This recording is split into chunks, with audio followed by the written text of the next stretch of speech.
الحمد لله الذي أكرم الذي خلق الإنسان وكرم وعلمه من البيان ما لم يعلم فسبحان الذي لا يحصى امتنانه باللسان ولا بالقلم ونشهد أن لا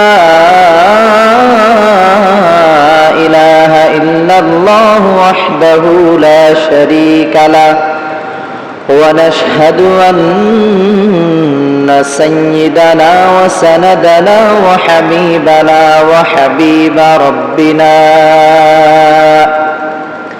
وطبيبنا وطبيب قلوبنا ومولانا محمدا عبد الله ورسوله صلى الله تعالى عليه وعلى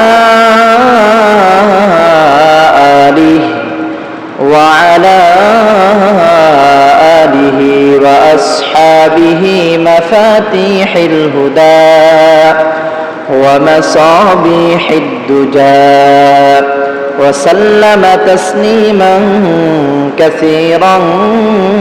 كثيرا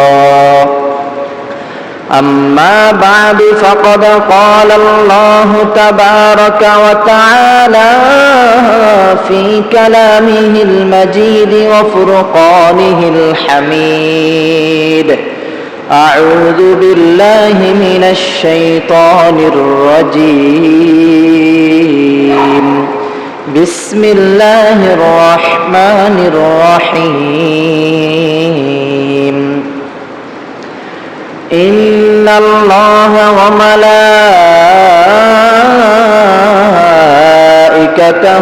يصلون على النبي يا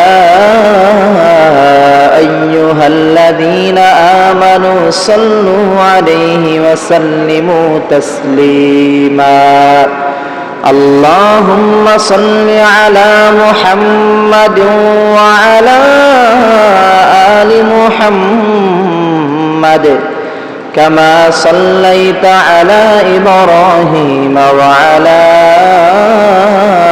آل إبراهيم إنك حميد مجيد اللهم بارك على محمد وعلى آل محمد كما باركت على إبراهيم وعلى آل إبراهيم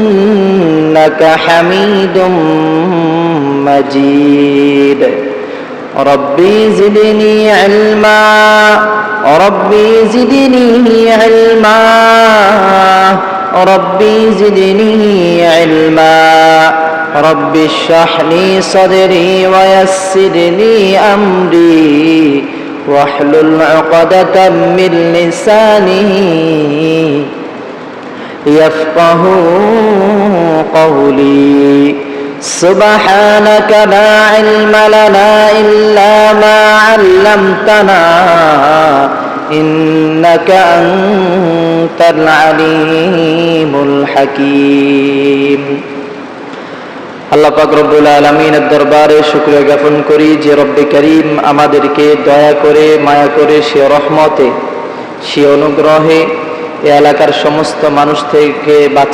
বাছাইকৃত করে ইন্তেখাব করে নির্বাচিত করে সবচেয়ে প্রিয় জায়গা মসজিদে আসা এবং বসার তৌফিক দান করেছেন। এজন্য আমরা দিল থেকে মুসলমান হিসাবে দীপ্ত কণ্ঠে দীপ্ত আওয়াজে একবার কালিমাতুশ শুকরিয়া আদায় করে আলহামদুলিল্লাহ। আজকে আমার আলোচ্য বিষয়বস্তু হলো মুহররম সম্পর্কে। আল্লাহ পাক রব্বুল আলামিন যদি তৌফিক এনায়েত করে এবং আপনারা যদি সেভাবে মনোযোগ সহকারে শুনেন, তাহলে আল্লাহ পাক রব্বুল আলামিনের ফজল ও করমে মুহররমের ফজিলত মুহররমের সংক্ষিপ্ত ইতিহাস আলোচনা করার চেষ্টা করব ইনশাআল্লাহ। মুহররম সম্পর্কে এবং মাস সম্পর্কে রব্বে কারীম সূরাতুত তাওবার 36 নম্বর আয়াতের মধ্যে বলেন, ইন্না ইদ্দাতাশ শুহুরি ইনদাল্লাহি ইসনা আশারা শাহরান ফি কিতাবিল্লাহি ইয়াওমা খালাকাস সামাওয়াতি ওয়াল আরদ মিনহা আরবাআতুন হুরুম। আল্লাহ পাক রব্বুল আলামিন বলে, আমি আল্লাহ তাআলার গণনার মাস হলো 12টি। বান্দা তুমি কি জানো কি আমি রব্বে কারীম এই 12টি মাস বানাইলাম আসমান জমিন যখন থেকে সৃষ্টি করলাম। মিনহা আরবাআতুন হুরুম, এই 12টি মাসের মধ্যে থেকে আমি আল্লাহ পাক রব্বুল আলামিনের কাছে সম্মানিত মর্যাদাপূর্ণ মাস হলো 4টি। মর্যাদাপূর্ণ মাস কয়টি? 4টি। তাফসীরের মধ্যে আছে যে পৃথিবীর সৃষ্টির সূচনা লগ্ন থেকে আলামে আরওয়াহ থেকে এটাই আছে যে 12 মাস আল্লাহ পাক রব্বুল আলামিন কেমনে বানাইলেন, এটা লাউহে মাহফুজের মধ্যে স্পষ্ট লিপিবদ্ধ আছে। লাউহে মাহফুজের মধ্যে লিপিবদ্ধ আছে যে এটাও আছে যে 12 মাস কেমনে বানাইলেন রব্বে কারীম, এবং এই 12 মাসের মধ্যে থেকে 4টি মাস হলো সম্মানিত, এটাও লাউহে মাহফুজের মধ্যে আছে। এই 4টি মাসের দ্বারা উদ্দেশ্য হলো জিলকদ মাস, জিলহজ মাস, মুহররম মাস, রজব মাস। এটা তো কোরআনে কারীম থেকে আমরা জানলাম, হাদিসের ভাষায় আমাদের সকলকে জানা দরকার আছে না নাই? অবশ্যই আছে। বুখারী শরীফের 3197 নম্বর হাদিসের মধ্যে আল্লাহর নবী বিশ্বনবী সাল্লাল্লাহু আলাইহি ওয়াসাল্লাম বলেন, হাদিস বর্ণনা করেন আবু বকর রাদিয়াল্লাহু তাআলা আনহু, عن أبي بكر رضي الله تعالى عنه قال قال رسول الله صلى الله عليه وسلم الزمان قد استدار كهيئته يوم خلق الله السماوات والأرض السنة 12 شهرا منها 4 حرم। আল্লাহ নবী বিশ্ব নবী সাল্লাল্লাহু আলাইহি ওয়াসাল্লাম বলেন যে পৃথিবী, এই জমিন, এই আসমান যখন থেকে আল্লাহ পাক রব্বুল আলামিন সৃষ্টি করলেন তখন থেকেই রব্বে কারীম কাল পরিবর্তন করতেছেন, সময় পরিবর্তন করতেছেন। কালের পরিক্রমায় সময়ের পরিবর্তে দিন হয়, সপ্তাহ হয়, মাস হয়, বছর হয়, যুগ হয়। আল্লাহ নবী বলেন আসসানা 12 শাহরান, রব্বে কারীম এর হাবিব সাল্লাল্লাহু আলাইহি ওয়াসাল্লাম বলেন 12 মাসে হয় 1 বছর। 12 মাসের ভিত্তিতে রব্বে কারীম একটি বছর তিনি বানাইলেন। এইভাবেই বাংলা আমরা 12 মাস বানাইলাম, ইংরেজি 12 মাস বানাইলাম, তবে সর্বপ্রথম 12 মাসের ভিত্তিতে 1 বছর হয়। এটা সর্বপ্রথম যিনি আবিষ্কার করলেন তিনি আর কেউ নয়, তিনি হচ্ছেন আমাদের সকলের খালিক আল্লাহ তাআলা।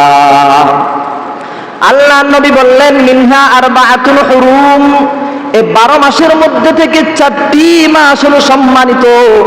সালাসাতুন মুতাওয়াদিয়া, 3টি মাস হলো ধারাবাহিক।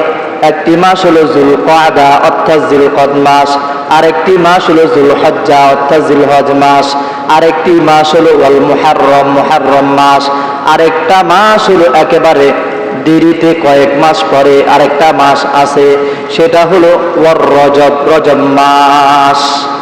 এই 4টি মাস হলো রব্বে কারীমের কাছে শ্রেষ্ঠ। তবে রমজান মাসের পরে, কোন মাস পরে? রমজান মাসের পরে রব্বে কারীমের কাছে 4টি মাস হলো সম্মানিত।